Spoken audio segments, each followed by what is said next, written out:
ارباب علم و دانش علماء کرام، آج کی اس مجلس کا عنوان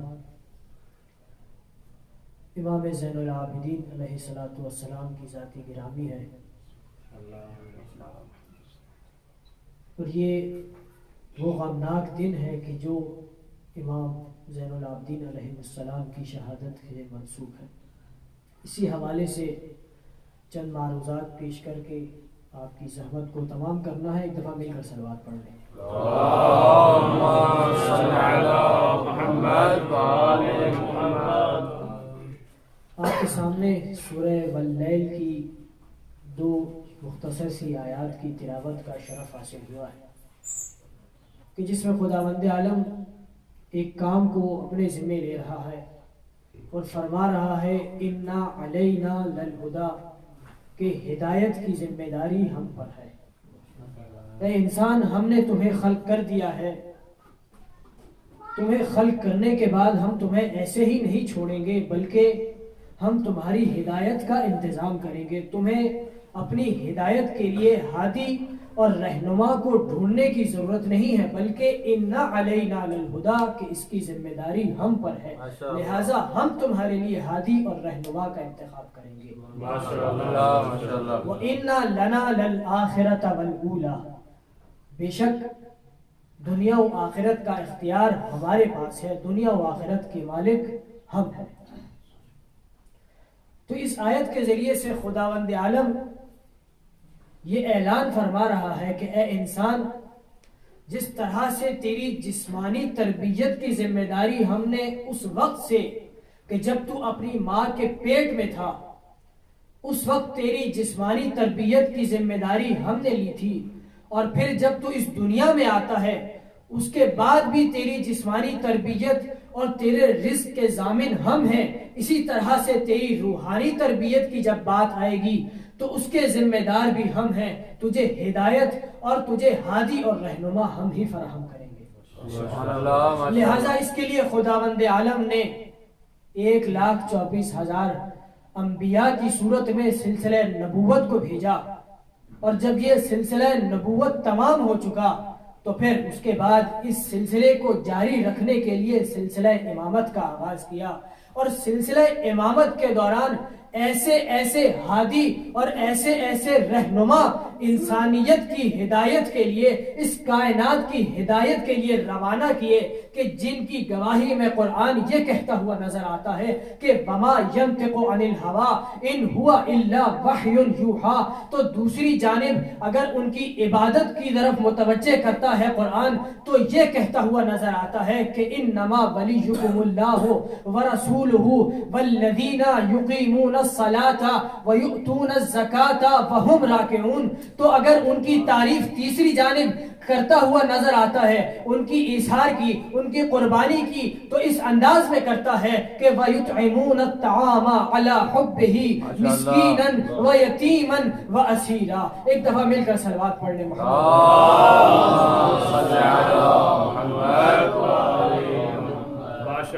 تو ایسا پاکیزہ سلسلہ خداوند عالم نے، ایسے پاکیزہ کردار خداوند عالم نے ہماری ہدایت کے لیے روانہ کیے ہیں۔ انہی انوار میں اسی سلسلہ امامت کی ایک کڑی سید الساجدین امام زین العابدین علیہ السلام کی ذات ہے۔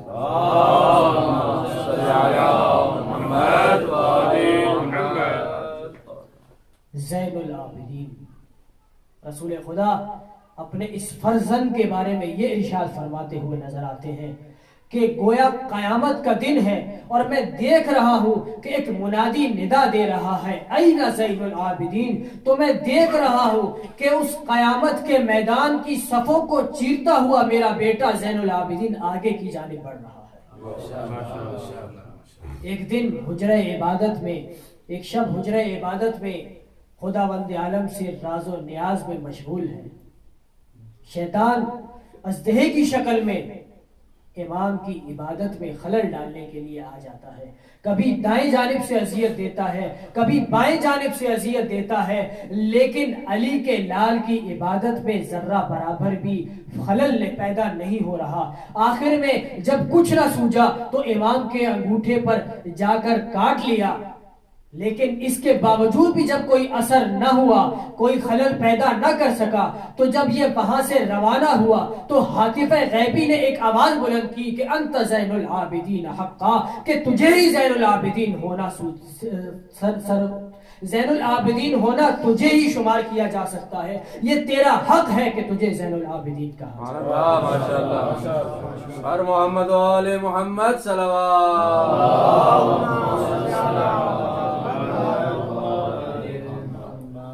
تو عابدوں کی زینت اس انداز سے عبادت ہے کہ انت زین العابدین. اور اگر کردار کی بات کی جائے سید سجاد کے کردار کی، تو ایسا کردار پیش کیا ہے امام سجاد نے کہ جب بھی کسی کی زبان کھلی ہے تو مدح سرائی میں ہی کھلی ہے. کسی کو کوئی موقع نہیں ملا کہ کہیں پر سید سجاد کی برائی کر سکے. جابر ابن عبداللہ انصاری رسول خدا کے مشہور و معروف صحابی، سن رسیدہ صحابی، فرماتے ہیں ما ارا افضل فی الاولاد الانبیاء مثل علی ابن ابی طالب مثل علی ابن الحسین، کہ علی ابن الحسین سے زیادہ انبیاء کی اولاد میں کسی کو میں نے افضل نہیں پایا. تو دوسری جانب عبداللہ ابن عباس کہ جو حبر الامہ کہلاتے ہیں، مفسر قرآن کہلاتے ہیں، امام سے کہیں زیادہ عمر میں بڑے ہیں، لیکن امام کی ہیبت، امام کی جلالت و عظمت کا عالم یہ ہے کہ جب بھی اس محفل میں کہ جہاں پر عبداللہ ابن عباس ہو، جب امام تشریف لاتے ہیں تو عبداللہ ابن عباس کھڑے ہو جاتے ہیں اور یہ کہتے ہوئے نظر آتے ہیں مرحباً بالحبیب ابن الحبیب، مرحباً بالحبیب ابن الحبیب. سبحان اللہ سبحان اللہ. یہ امام کا کردار ہے. اور تعریف تو یقیناً وہ ہوتی ہے کہ جو دشمن تعریف کرے. کیا کہنے. اور مزہ اس وقت دوبالا ہو جاتا ہے کہ جب دشمن اپنی شکست کا اعتراف اپنے گھر میں کرتا ہے. شام کا دربار ہے، امام سجاد علیہ السلام کو خطبے کے لیے بلایا گیا ہے، تو ایسا فصیح و بلیغ خطبہ عنایت فرمایا ہے. اور دشمن کو اس کی اصلیت جب دکھائی ہے تو یہ کہہ کر مؤذن کو کہا کہ اذان دو، کہیں ایسا نہ ہو کہ یہ ہمارا اگلا پچھلا حساب برابر کر دے. کہا کیا جملہ کہا کہ انہو من اہل بیت زق العلم زقا، انہو لم ينزل الا بفضیحتی و بفضیحتی آل ابی سفیان، کہ جب یہ اس وقت تک نیچے ممبر سے نہیں اترے گا جب تک ہمیں اور آل ابی سفیان کو برباد نہ کر دے. لہذا اذان دے کر علی ابن الحسین کا رستہ بند کر دیا گیا ہے. سبحان اللہ سبحان اللہ. لیکن دشمن نے اپنے دربار میں اپنی زبان سے یہ اعتراف کیا ہے کہ یہ اہل بیت نبوت وہ ہیں کہ جو علم لدنی کے مالک ہیں، کہ جنہیں زکا کی صورت میں علم عنایت ہوا ہے.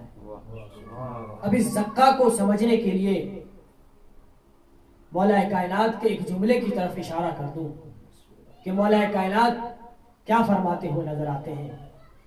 مولا کائنات اپنے علم کے متعلق ارشاد فرماتے ہوئے نظر آتے ہیں کہ رقنی رسول اللہ رقن رقا، یعنی رسول خدا نے مجھے اس انداز سے علم عنایت کیا ہے، اس انداز سے مجھے علم دیا ہے کہ جس طریقے سے ایک پرندہ اپنے بچے کے منہ میں دانہ ڈالتا ہے. یہاں پر مولا کائنات نے یہ نہیں فرمایا کہ جس طریقے سے ایک ماں اپنے بچے کو دودھ پلاتی ہے رسول خدا نے مجھے اس طرح سے علم عطا کیا، بلکہ کیا فرماتے ہیں کہ جس طریقے سے ایک پرندہ اپنے بچے کو دانا دیتا ہے، اس کے منہ میں دانا بھرتا ہے، اسی طرح سے پیغمبر نے مجھے علم عطا کیا. آخر ان دونوں تعبیروں میں فرق کیا ہے؟ فرق یہ ہے کہ جب بچہ ماں کے دودھ سے سیراب ہوتا ہے تو یہ دودھ کی شکل اختیار کرنے سے پہلے غذا مختلف مراحل سے گزرتی ہے.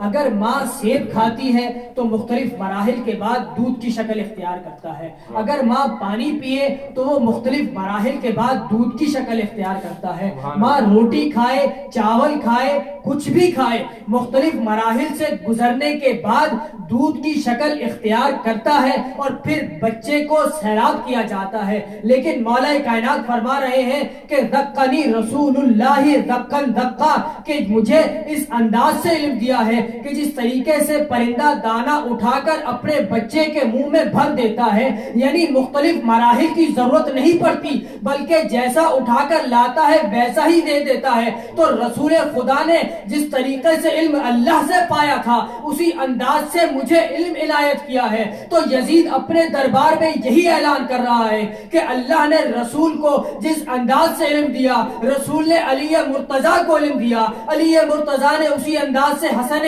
مجتبیٰ کو دیا، حسن مجتبیٰ سے حسین مظلوم کربلا تک پہنچا اور حسین تک رکا نہیں بلکہ سید سجاد کی شکل میں آج میرے دربار میں میری شکست کا اعلان کر رہا ہے. نعرہ حیدری.